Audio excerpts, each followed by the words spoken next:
How's it going, guys? It's good to be back. Hope everybody had a wonderful Thanksgiving. I'll start off with that since this video will be uploaded after Thanksgiving. Anyway, to get you guys kind of up to snuff on what's going on here, I have this 89 Dodge truck that I use for pretty much hauling in every vehicle I've got. And I decided to do away with the 318 and the 727 that was in it and instead go for a 440 and a 727 that is rebuilt that I had access to. So this is the second part in the series of installing it. It's actually been a much bigger job than I thought. Almost nothing was a direct bolt-in replacement. As people have put these earlier big blocks in these later trucks. It was in an 85 Dodge that I owned a few years ago. They changed the frame, I think, in 87 because they will almost bolt right in the earlier trucks in the first generation Ram series. They will not bolt right in the 87 to 93 trucks, as I found out. So if you're curious what all I had to do, there's an hour-long video that I uploaded last week, or earlier this week, that kind of explains all of that. But right now, this is where we're at, and I'll show you. The 440 and the 727 are in. Bolted in, all that's good. The exhaust manifolds are on. I think that's where I left off, was getting the exhaust manifolds on this thing a few days ago. So up next is going to be the 750 Demon Carb, which I like those Demons for a daily driver, and that is the purpose of this truck. It is not a hot rod or anything. Now I will say this engine is mildly built. I didn't build it. I bought it in a I bought the truck that it came in. So I don't know what all they did to it. I think it's bored. I think they punched it out 30 over, which of course that's just part of a regular rebuild. It does have a cam in it, nothing wild, but it does have a pretty nice lopey idle. Sounds good, runs good. I mean, it ran great in the truck it was in before, which I ended up wrecking. So it's a good running motor. I wish that I had headers to put on this. I did all kinds of research back when I had the 85 about what kinds of headers would fit in this, and nobody could ever give me an answer. Nobody had any idea what headers will fit in one of these first gen Dodges with a big block. And of course somebody left a comment on my last video saying that the last year the Dodge offered the big block in trucks, which would have been 78, that those headers will fit in these no problem. So wish I had known that. This thing might have got headers, but for now manifolds are fine. Again, like I say, this is not some kind of hot rod build. This is strictly a upgrade from the 318, which was TBI, and I carbureted it, but this is just an upgrade for towing, basically. And you know, who doesn't want a 440? Now, along with the brand new carburetor, it comes with everything you need to install it. And of course, the most important part would be the Demon stickers. That's basically the whole reason you buy one, right? But no, so I've got the studs, I've got wire for the electric choke, I've got all the little adapters and everything for the different throttle linkages. You know, Ford, Chevy, and Mopar, I think, are all different, or at least Mopar is different, which you will see. Well, let's get to throwing this bad boy on there. I need to try to not smoke so much in my videos. It's just a habit, but people keep telling me that they don't like it. And it's just like second nature, so I apologize for that. Anyway, let's see, which holes do we need? We're gonna go with the outside holes. Got these 4 studs.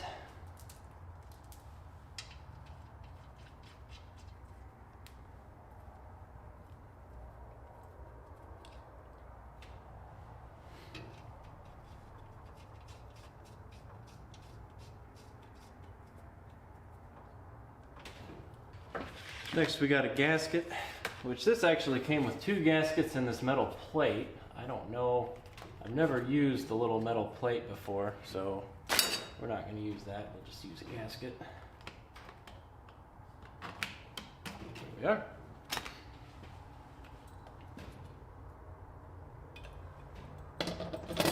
Just like that.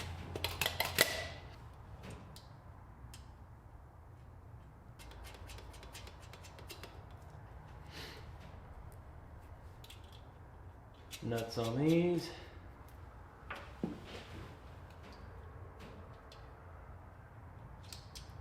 No washers because I like to live dangerously. And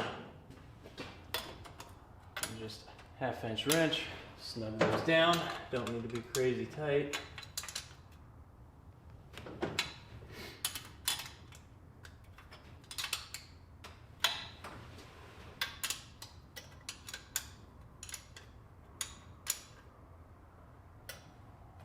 There we go. So to switch to a carb on these trucks, you really need to convert it back to the old style throttle cable. The new style, yeah, this is, here it is. No, that's not throttle cable. Here's the throttle cable. Yeah, this is the style on the TVI trucks or fuel injected trucks. Made to have a special bracket here and just not accommodating at all for a carburetor. I was able to kind of cobble it together and make it work before, but we've got the right cable now, so let's install that. Here we are under the dash of the truck, and as you can see, the cable goes right through there, that hole in the firewall, and then it clips in that plastic clip there on the end of the pedal, which is going to take 2 hands for me to get out probably, but simple enough. Oh, maybe not. Maybe I can get it out. Nope, I'm gonna need both hands for that. Then you just run the new cable through the firewall and it clips right back in that plastic clip there on the pedal. You can see there's a grommet there that it clips into the firewall on out here. And of course this pedal is, or this cable appears to be way too long, but that's fine. And we will have to kind of just shove it back in there and whatever, take up some slack to route it here to the carb. Not a big deal. So these carburetors usually all come with several different style hookups for linkages, for throttle cables I mean. The one you want for Mopar is this one right here. You do not want the little ball end. That's what my Ford takes, and then I'm not sure, that might be Chevy or something weird. But yeah, we want this one right here. So that will just go like this. Then we got a little lock washer, and then a nut.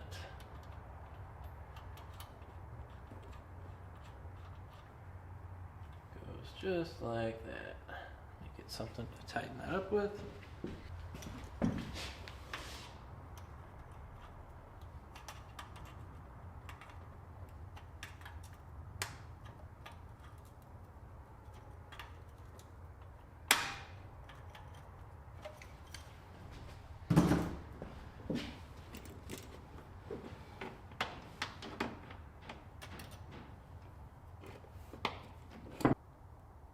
And that cable should just go right there on the end of that linkage. Of course, this one doesn't because the holes are too small in the new throttle cable, so yay.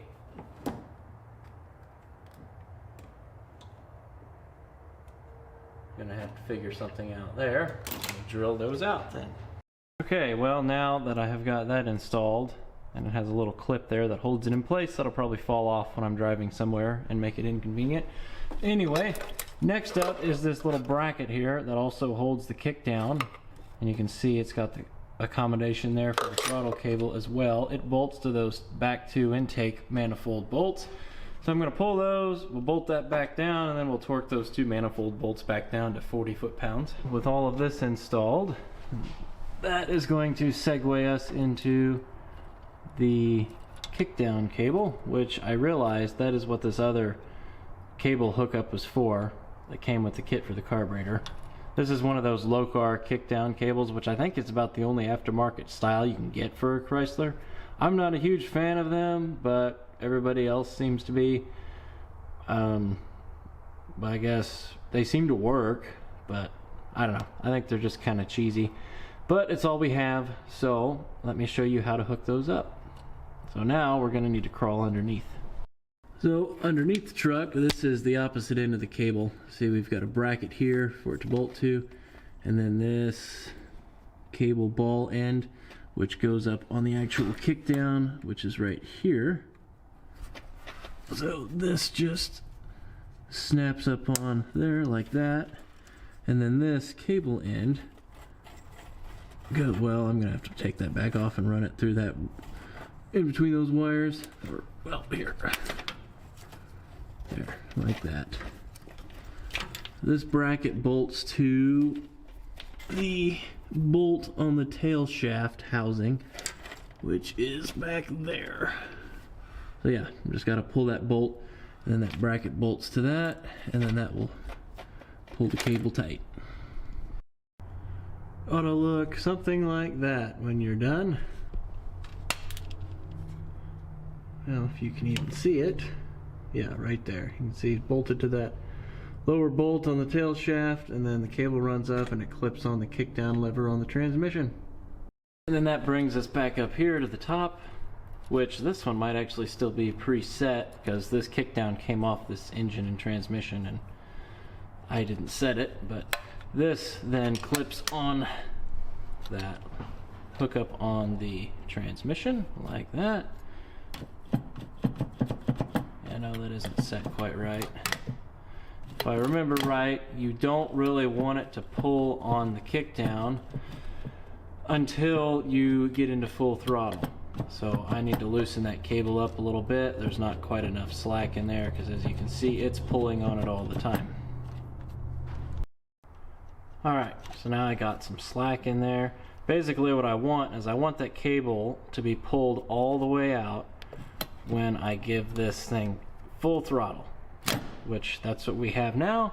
So there you go. That might not be exactly perfect. I might have to go back and adjust it some, but that's basically how you install and adjust one of these Lokar kickdown cables on a Dodge. Okay, everything seems to jive. Everything seems to work. Even that super long throttle cable, way too long. Never thought I'd have that problem, but now I do. On to the next thing. Next, I figured before I start putting the alternator and power steering brackets and everything on the front and the water pump, it might be a good time to throw the fuel pump in there, which it goes down there. Got one of these brand new Carter mechanical pumps. 100% tested and approved. We'll see about that. Mechanical fuel pumps seem to be pretty hit or miss, but I will still take them over an electric one. Okay, gonna take our fuel pump. Oh, we got new gaskets. They give us two because you usually always screw up the first one. I've already scraped the old gasket material off the block, so it's good to go. Got nice new bolts. Oh, well, there, see, I dropped one of the gaskets. Try the other one. There. And that will go like that on the pump. Another thing to pay attention to. Oh, well, don't put it on upside down, dummy. Whoa. There. Okay, another thing. I like to use a little bit of RTV on these gaskets just to be, you know, absolutely certain that they're not going to leak. And I use the red high temp for pretty much everything. Yeah, just a little layer like that. Then another thing. So on these 440s, I don't know about, like, my Ford's different, but I don't know about anything else. Chevys might be the same way. There's a rod in there that is run off I guess a lobe on the cam, and then that is what actually pushes this arm here. That rod can slide down and you'll never get the pump in, so you want to just make sure and slide it up on in there. We should be able to install our pump now. I've got silicone all over my fingers. course, these bolts are way too long.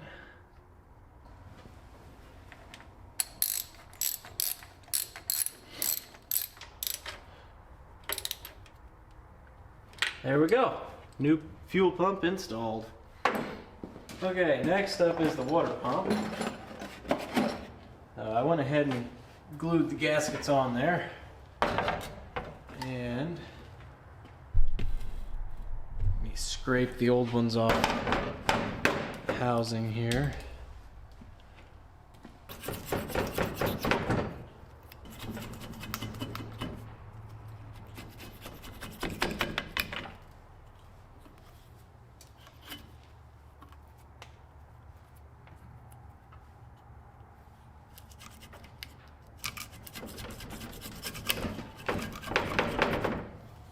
There we go. That housing looks pretty good. So now I'll just take another small amount of this and go around all the holes.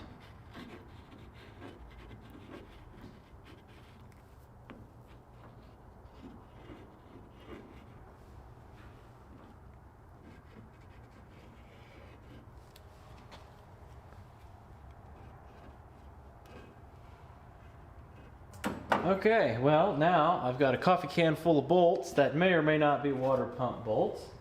We'll see if I can figure out how and where they go.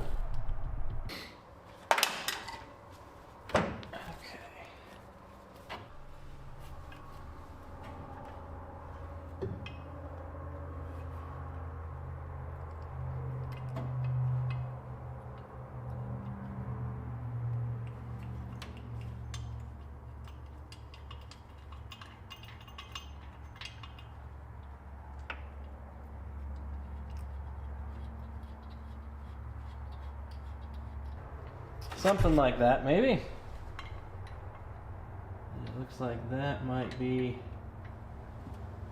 the top bolt or that bolt.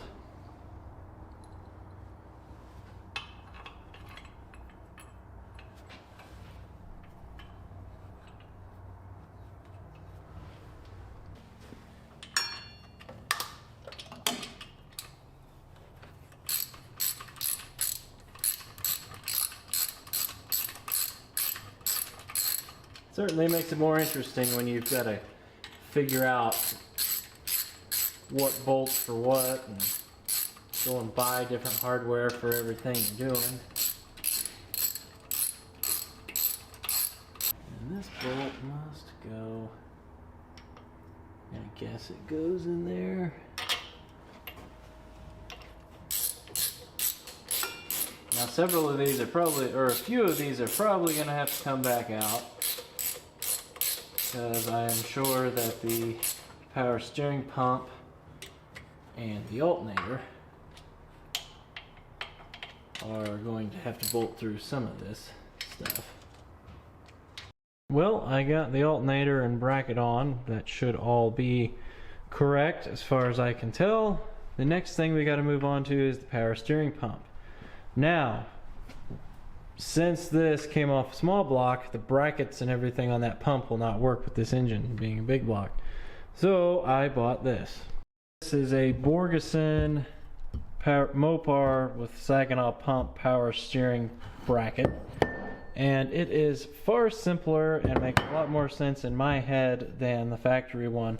It even comes with instructions and hardware. I think it was like 60 or 70 bucks. I mean, you know, a little pricey, but you know, for what it is, a plate, steel plate, but that should simplify things. Since I checked in with you guys, I think I was just showing you this special Borgeson power steering pump bracket. I got it installed. That was pretty simple. Just the 3 15mm headed bolts that bolt it to the actual housing of the pump, and then of course the 2 bolts that bolt it to the water pump. Some other things I did, I noticed that the water pump bolts on this are kind of ground down. They've been rubbing on the inside of the water pump pulley. They're not anymore, but I thought that was weird. my initial thought was that the whole impeller shaft and everything had slid in. The bearing had failed or something. That wasn't the case. So what had happened was there was washers on these bolts and they stuck out too far and they were rubbing the inside of the pulley.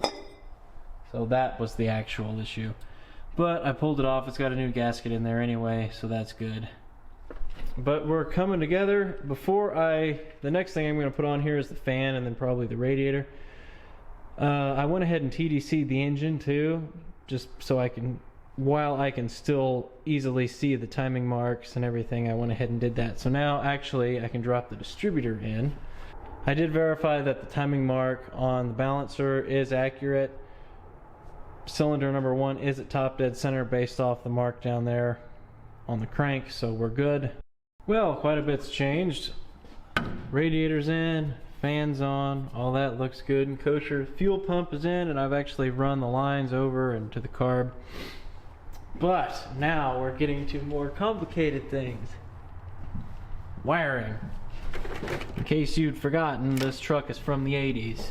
And there used to be, it was really bad, just wiring and vacuum lines and just everywhere. It was terrible. So, but anyway, the truck had the later style Chrysler alternator, and I converted it to use the old style regulator, which I wired that in last winter and did a really shitty job. You can see just it wasn't great, but as I said in the last video, this was done in the winter outside when I needed to go to work. So, and then it's funny how all those weird little fixes just became permanent on this truck. But now I'm going back and trying to fix at least some of it. But we are now going back to the old style Chrysler alternator. And in order to do that, I need to kind of undo some of what's done here. But basically, you've got a blue wire. So going into this plug, you've got a blue wire and a green wire. The blue wire gets tied into key on power, which is what this wire was, and then green just goes straight over to the alternator. And it would run, you know, through the harness and over there. And you know what I'm gonna do? I am going to just run the wires from there to there, just like that. You know, I'm not gonna go all the way back and around. That's stupid. It's gonna hit the exhaust manifold and stuff if I do that. I want to really try to get rid of most of that wiring there that's not doing anything. So I need to run this key-on hot wire back over to there though, which I will run it along the top of the firewall. And just run one of those wires. Is it just run, I think, green to green, and then this blue to this red, and then hook up the constant 12 volt to that lug down here, or this wire, and that should allow me to use the old style regulator, like what these trucks used to have, and like I was running anyway. But yeah, then we can get rid of that new style alternator.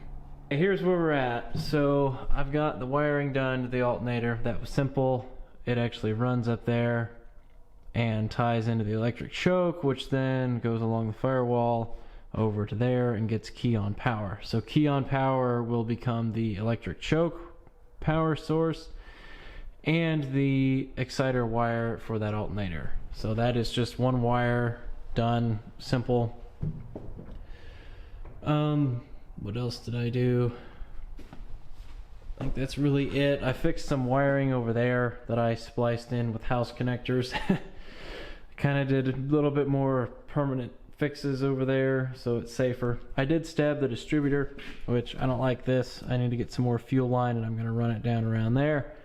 But basically all we have left to do is wire in the ignition module for that distributor and we can start it. So getting close, but it is late. I am freezing cold. My feet have been numb for a couple hours now, walking around on this cold concrete. So we will pick up where we left off in the morning. Well, it's the next day, back here on this Dodge. The next thing that really needs to be wired up is the ignition module. So I bought one of these ignition module kits. I forget what company makes them. They're pretty universal.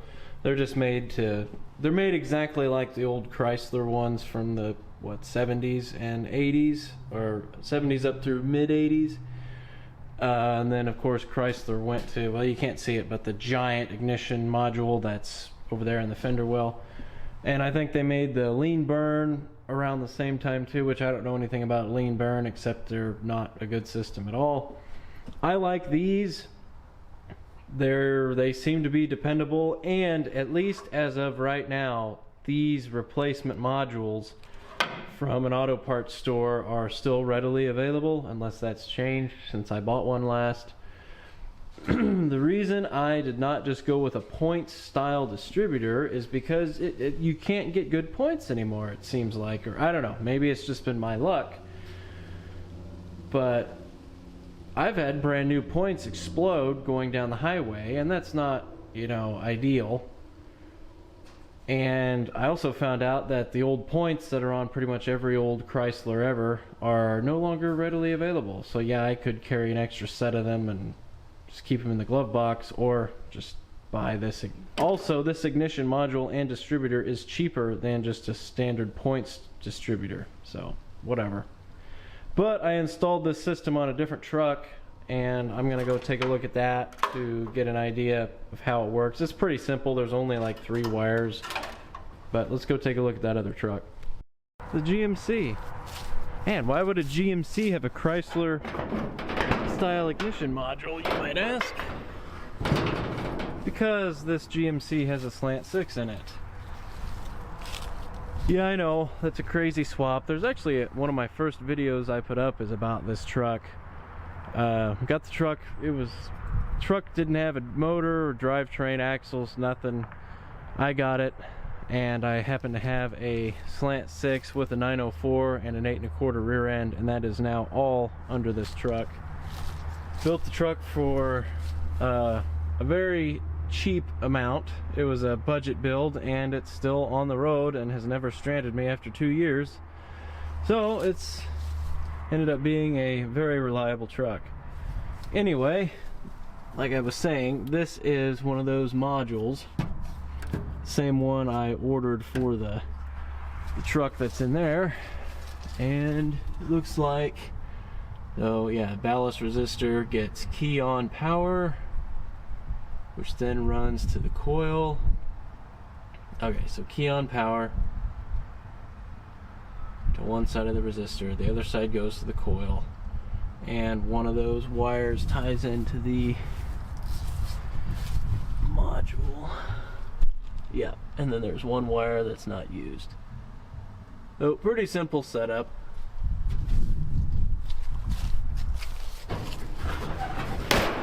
As you can see, I've got key on power, which comes from over there, to one side of the ballast resistor, and then from there you want what they call the blue wire, which is blue and yellow, and it runs to this ignition module, which, yes, I put it right there next to the voltage regulator. Keep it simple, keep everything right here.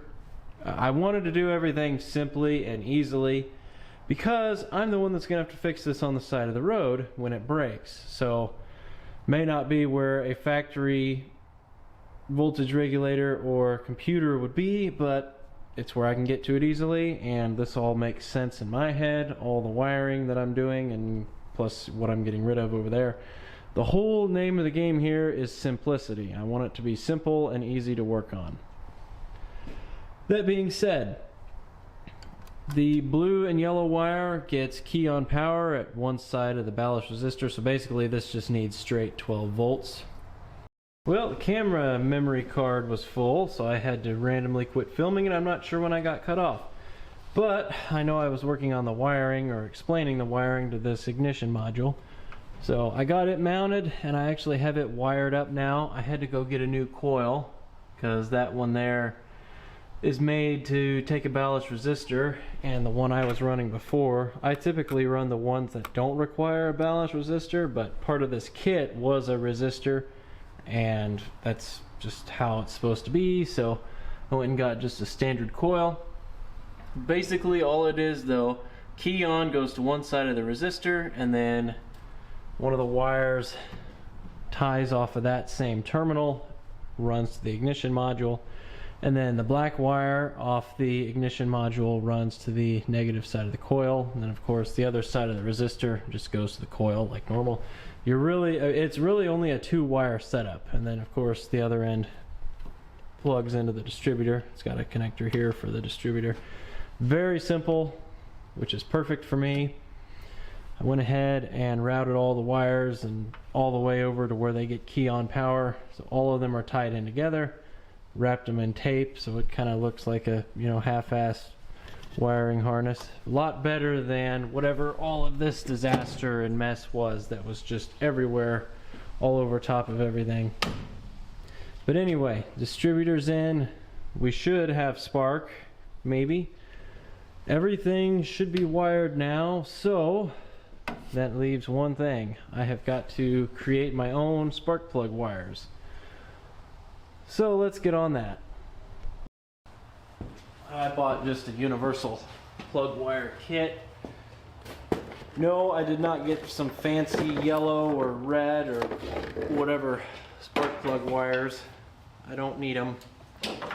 Just needed standard, regular old plug wires. Because this is just a regular old standard truck. I believe on a big block we want the straight boots. We do not want the angled ones.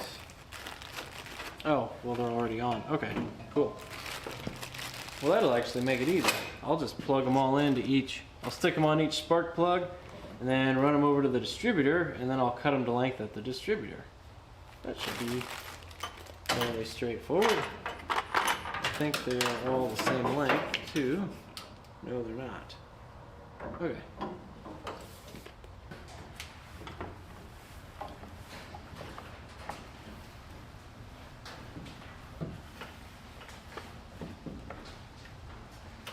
Just 7. Okay. Run this one to 8.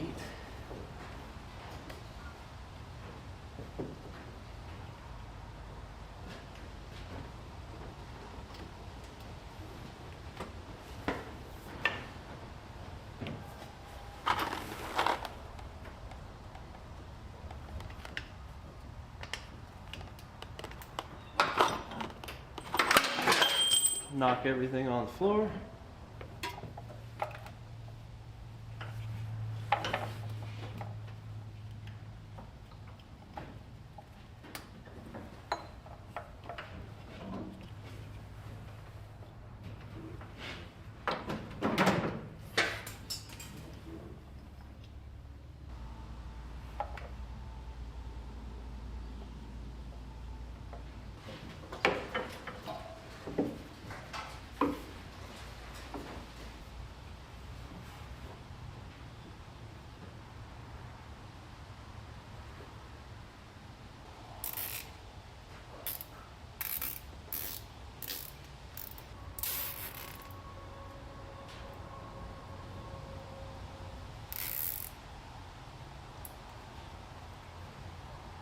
Okay, well, I got them all plugged in and sort of routed. I used the special zip tie trick as plug wire organizers.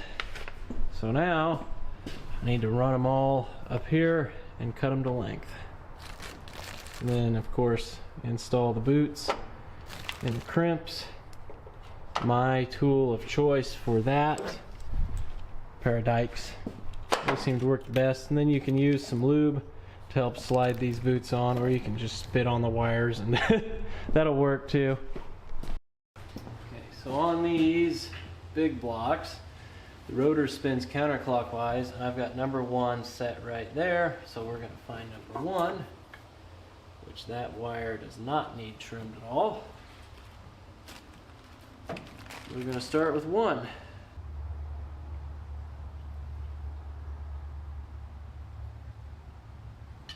Okay, well these are opposite of what I'm used to. Boy, those are going to be fun. I got to get these wires fed through these 90-degree boots. And then put the crimp on the end. Just opposite of what I'm used to, I guess. So then we're going to bend that little tab, or bend that piece of wire down.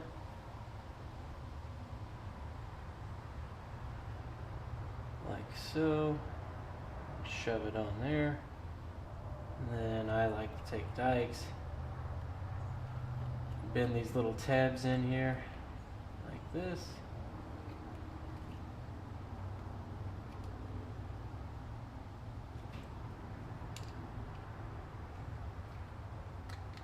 Or pliers. Pliers work well too. I guess we'll just pull the wire back up through the boot. Not that far. Well, a couple things have changed since you guys have been gone, or since the camera died. Last off, I was struggling with the spark plug wire kit that I bought, the Duralast kit from AutoZone. That wouldn't work. Several of the wires were too short, and it had the straight boots, these straight boots here, on the already finished end of the wire, and they expected you to put the 90-degree boots on it, which that's fine, except it did not come with the accommodations to do so. The little 90-degree, well, here, I'll show you, these 90-degree brass crimps did not come with that kit, so that's why I was so confused. I now have, well, I went and had to buy a kit from O'Reilly, which did have it. So anyway, new plug wire kits installed. That means, so we should have everything. We should have fuel. I did check and make sure that the pump is able to pull through the old pump in the tank, or at least I think it will, kinda. And we should have spark. Let's see if it'll run. Well, I probably ought to put antifreeze in it. Oh well, I won't run it long yet.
Okay, well, Not too bad. Needs some tuning, but let's put some water in this thing. See if I can figure out everywhere that leaks.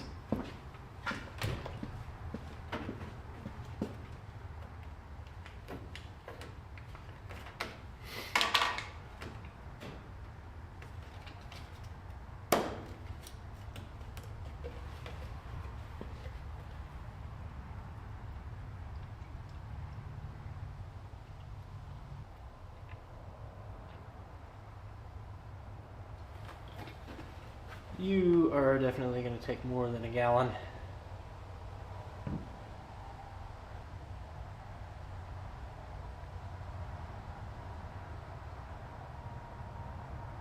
Now let me go get a gallon of water, because this is straight. I don't usually buy pre-mixed stuff.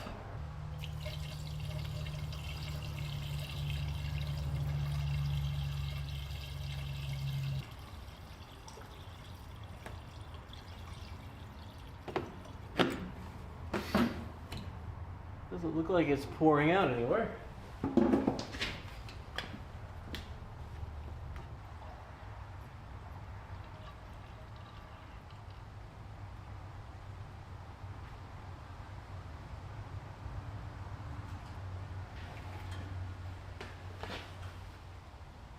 Okay, well, I might do some more tuning on it later. There's a bunch of little things I need to do still. I don't have my brake booster or my master cylinder yet, so that's cool. But I think the smartest thing to do right now would be to throw the hood on it and take it for a drive. We don't need brakes.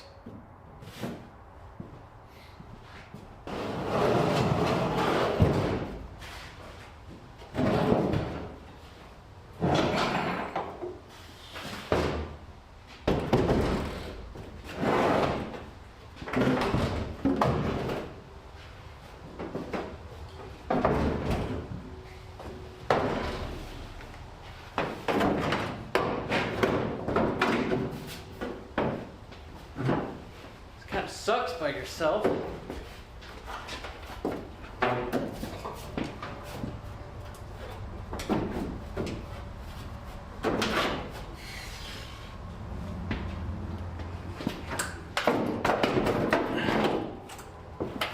Well, shit.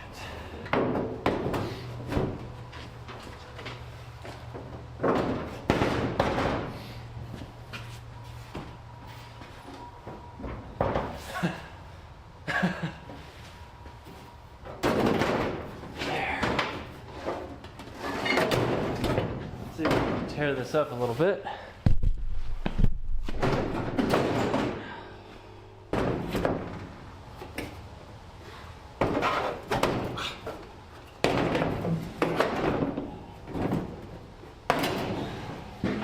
Off there. Son of a bitch.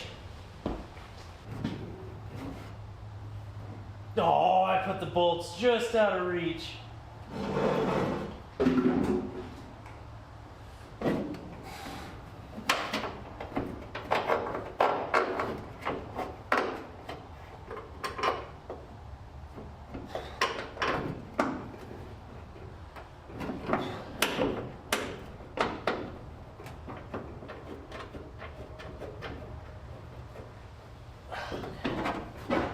Got one started. Oh, this is why also in the first video I said to mark where the hinges were. This makes it easier. So I should only have to put this on once.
I don't know where the wire went for the under hood light.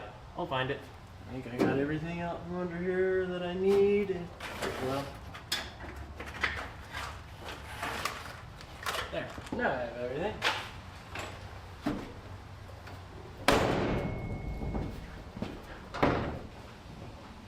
Gotta push the hood latch in. Oh, where to push it in? Well, that's not good.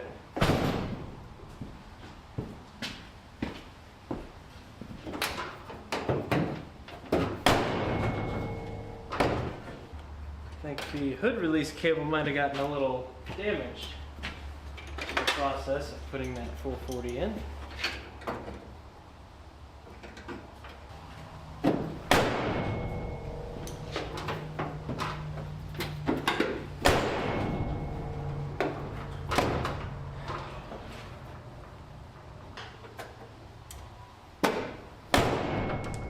What? Fine, let's just drive it. We'll mess with that later.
Well, thank you all for watching. I think that's going to wrap up the video on this truck, or the series or whatever.